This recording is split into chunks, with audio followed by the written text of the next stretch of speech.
We are going to get into insecurity. I noticed on our downloads, this is a heavy download. A couple of the podcasts, anything that's about insecurity. This is obviously the same thing with posts on social media when we talk about anxiety, dealing with it, all this stuff. So I wanted to today, I don't know where it's going to go, but I wanted to share a story. We're going to talk about why peace is so important in the home. Stop trying to lead and make decisions all the time. You should not be proud if you raised your voice and screamed at them. No matter what. No matter what. I'm Cass. And I'm Kathryn.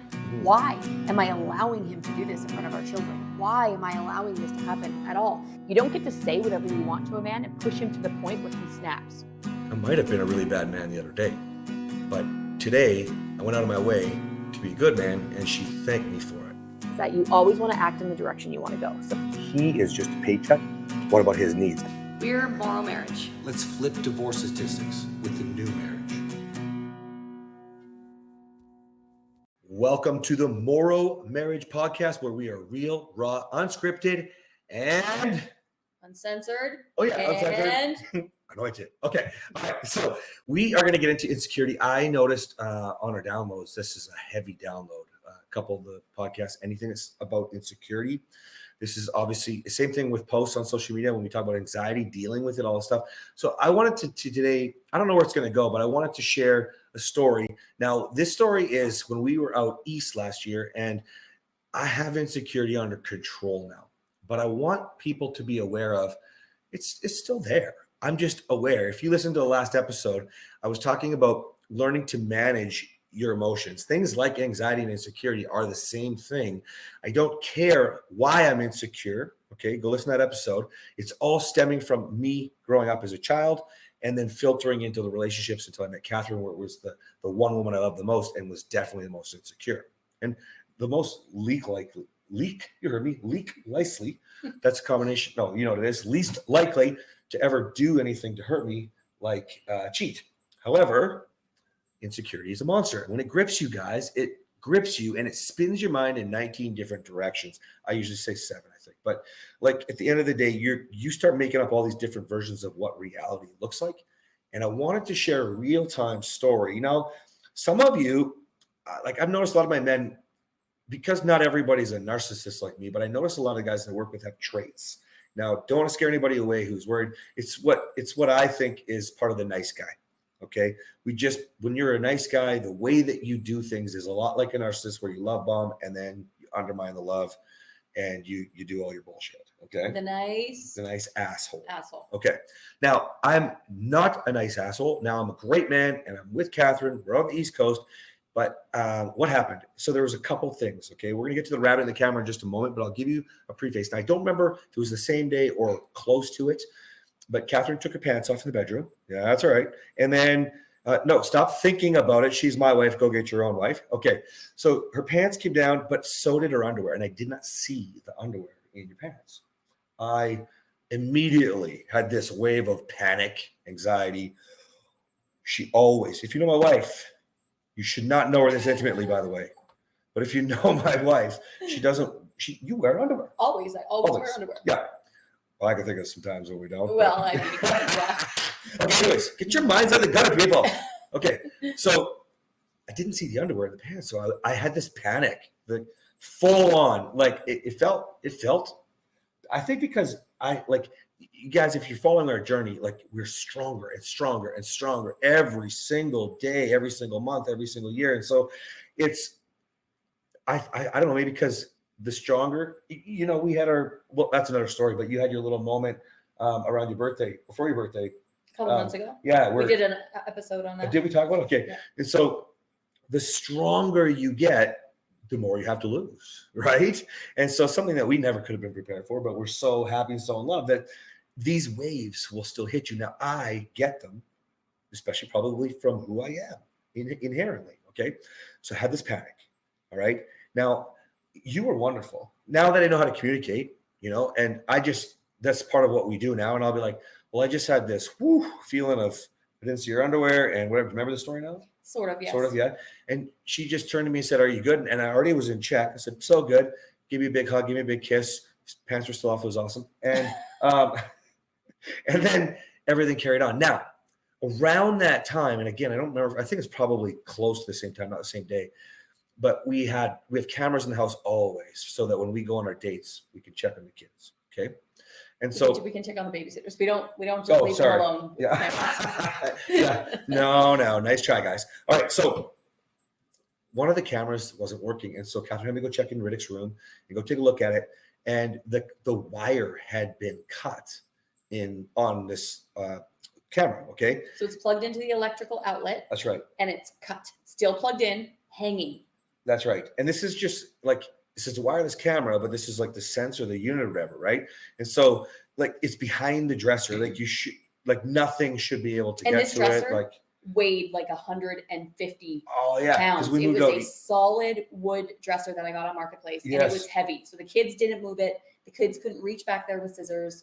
It was really weird. Oh yeah, it was like, it's impossible is what I feel like is the word to describe how this could have been cut, snipped, whatever. Okay. And it was the cleanest cut like ever. Perfectly clean. Straight line, like had to have been like, these are thick enough cords. You maybe could use scissors. I doubt it. I don't think it would have been so clean. Like it was like a tool. It seemed like it cut it, like snips. Okay. Electrical tools. Oh, it gives me goosebumps thinking about it. And so anyways, because it's weird. This sent Kathryn into a mad panic.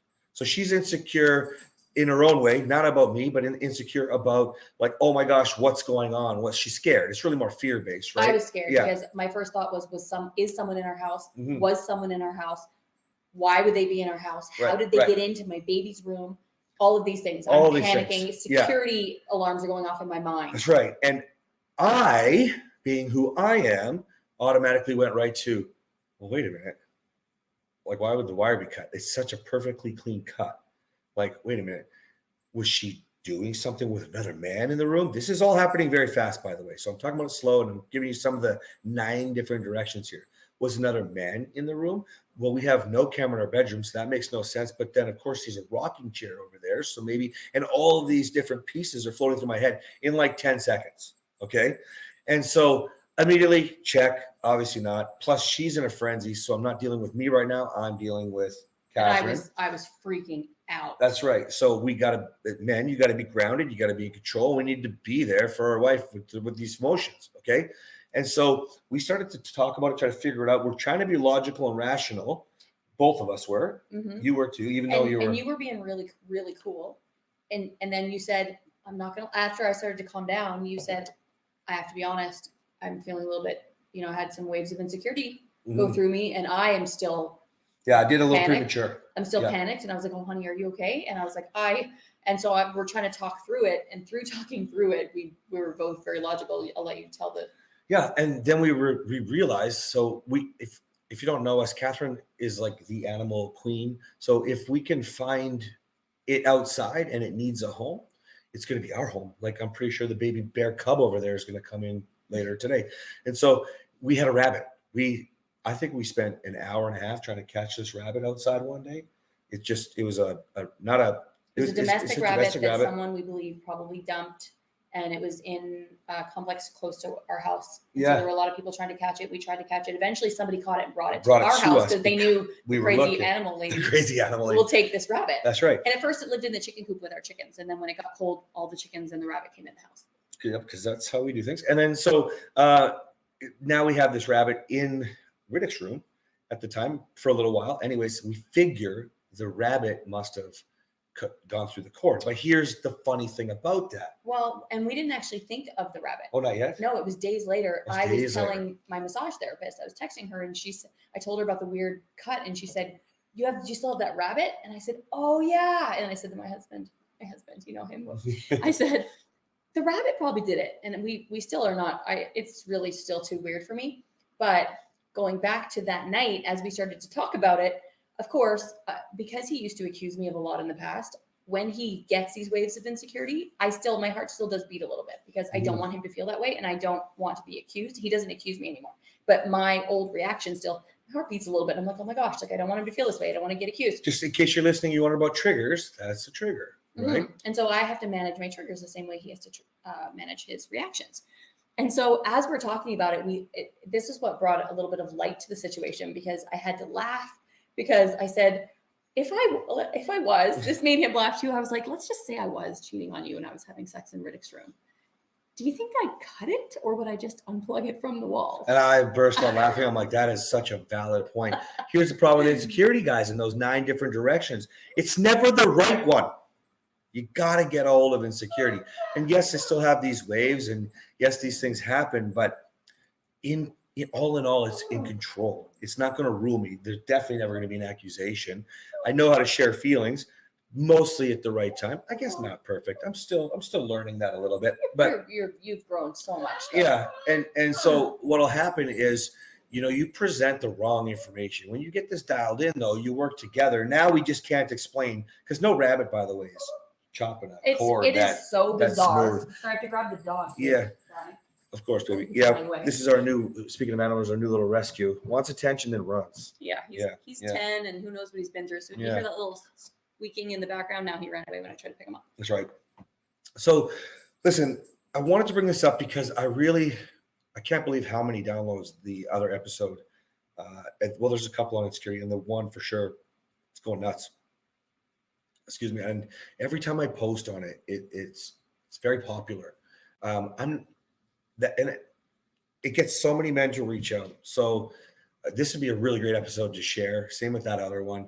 Like, I think women, if you're listening, there is a better way for you to help your man with this. Unfortunately, it's not going to be as easy with, you can just love him through it. You can be, that's what I call it. You can be patient and understanding and reassuring, but he also has to do some work, because it's going to be hard if he's coming at you. Those triggers that Kathryn was talking about, you're probably being triggered.